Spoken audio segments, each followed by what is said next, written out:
If you are capable of causing depression to yourself, I'm saying this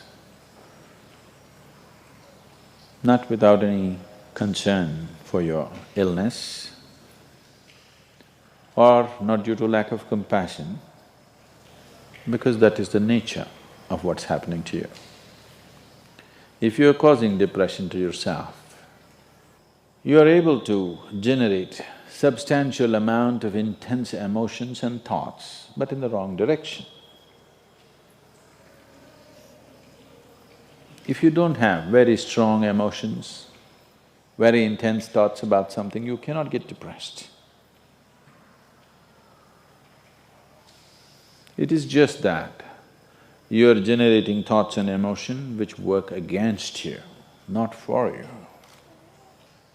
So you are strong enough to cause depression to yourself because for you to cause a mental illness for yourself, unless you're pathologically ill, which is just a small number of people, rest are all self-created.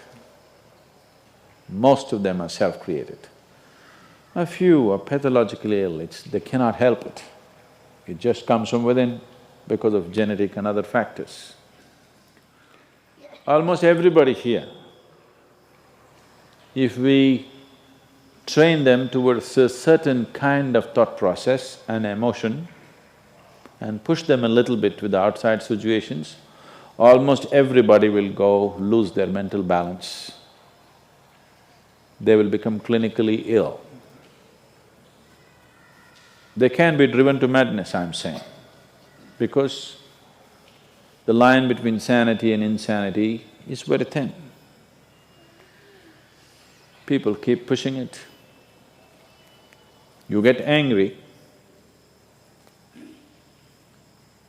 you're pushing the line.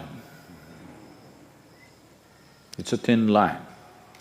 In fact, when you get angry, you know you're pushing the line. That's why the expression, "I was mad at somebody." You're not mad at somebody, you're just going mad. You cannot be mad at somebody. You're just pushing your sanity, the boundaries of sanity, and moving into insanity for a certain period of time and coming back. You do one thing every day, you try this, 10 minutes a day. Try intense anger on somebody. What? You will see in 3 months' time, you will be clinically there. Yes. Just try it if you want. Because if you keep pushing the line, you go mad and you come back, you go mad and you come back, one day you're not able to come back, that's all.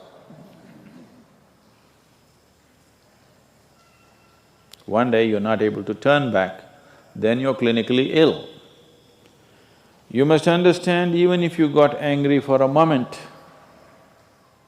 you're already ill. Maybe you don't get the certificate of diagnosis. They don't slap a certificate on you that you're gone, but you are going, isn't it? You think it's your right to throw tantrums, you think it's your right to get angry with people, you think it's your privilege to be depressed so that you'll get attention from somebody. You keep playing this, one day you will not be able to turn back. Keep crossing the line every day, one day you will see you cannot cross back. That day, you need a doctor. Till then, everybody needed a respite from you, but the day you can't cross back, they get the respite because now they can catch you and give you to a doctor. Otherwise, you're temporarily going mad every day, many times a day. They cannot even send you to an asylum, they have to bear with you, your family, your friends, your people around you. If you get at least truly clinically ill, we can hand you over. There's one temple in Tamil Nadu, you know. where they chain you and keep you. Where there is no hospital, no psychological for ailments, there's no hospital.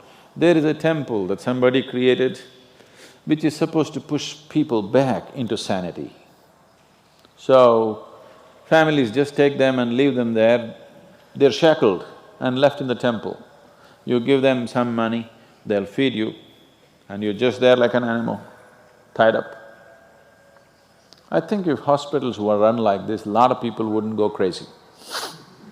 They would maintain their sanity. Right now it's too deluxe. If you make hospital extremely comfortable, it'll become an incentive to become sick. And you have incentives in your life to become ill, right from your childhood. You got the maximum attention only when you fell ill. When you are happy, they screamed at you. When you squealed in joy, they screamed back at you, adults. You… then boo-boo, boo-boo, boo-boo, boo-boo. When you are a child, physical illness is good because you'll get attention from your mother and father and everybody around you, and you don't have to go to school on that day. So you learn the art of falling physically ill. But once you get married, you learn the art of becoming mentally ill.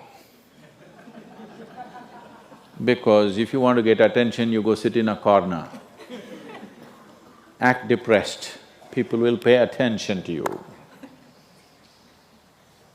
So, you keep playing this game, one day you're not able to cross the line back. That day, you're clinically ill. Unfortunately,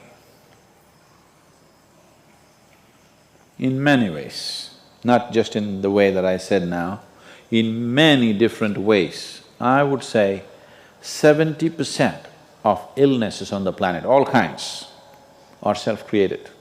Even if you get an infection, there is a way. If you keep yourself in a certain way, physically and mentally, the virus and the bacteria will not work the same way as it works upon somebody else. If you set yourself like this, no matter what's happening, anyway, I have to go and do this, this and this. There's no break from that. The last 29 years, I have not been able to cancel one program because I'm running temperature, I got a cold, I got this, I got that. It doesn't matter what's happening, what you have to do, you anyway have to do. You can't turn back on that. Either out of your commitment or you have a boss like that. One way or the other, if it happens, then you will see, you will not at all fall sick so often. Because if you have temperature, you still have to go. If it's summer, you still go, right? Now, a lot of people don't go. It's a little hot outside, they don't go and work. Little cold outside, they don't go and work. A little raining, they won't go and work. A snowflake, they will not go and work. This is just weather. So for every change in weather, if you have the comfort of covering yourself in a blanket and lying down, once you create that, your body will learn to fall sick as often as possible. If you just keep it this way, it doesn't matter what it is, anyway I have to go and do what I have to do, you will see your body will just bounce back as quickly as possible, even if it gets the worst kind of infections. So, you just have to set the necessary conditions for health, necessary incentives for health, both for yourself and your children if you have them. Do not set incentives for sickness. The child is sick, observe him from a distance, never go cuddle him. He knows that's the worst time of his life and he knows he has to get well soon. And give him the best attention when he is joyful. You will see he naturally learns from within. His very chemistry will learn that it pays to be joyful, it doesn't pay to be sick. If you make this very clear to your own biology, to your own chemistry and to everybody around you, you will see people will not fall sick as often as they are right now. So set that up for yourself. You will see you will get healthy. If you can turn your mind this way, you can also turn it this way. I want you to understand this. No, I'm like this because my father abused me when I was 7 years of age. If you know all that bullshit, you can as well turn yourself around, isn't it? It's time. You must understand, mentally, physiologically, chemically, energy-wise, you must clearly understand it doesn't pay to be sick, unhappy, depressed. It doesn't pay. To be joyful and ecstatic, it pays. If you make this clear to all these people inside, they will all behave properly.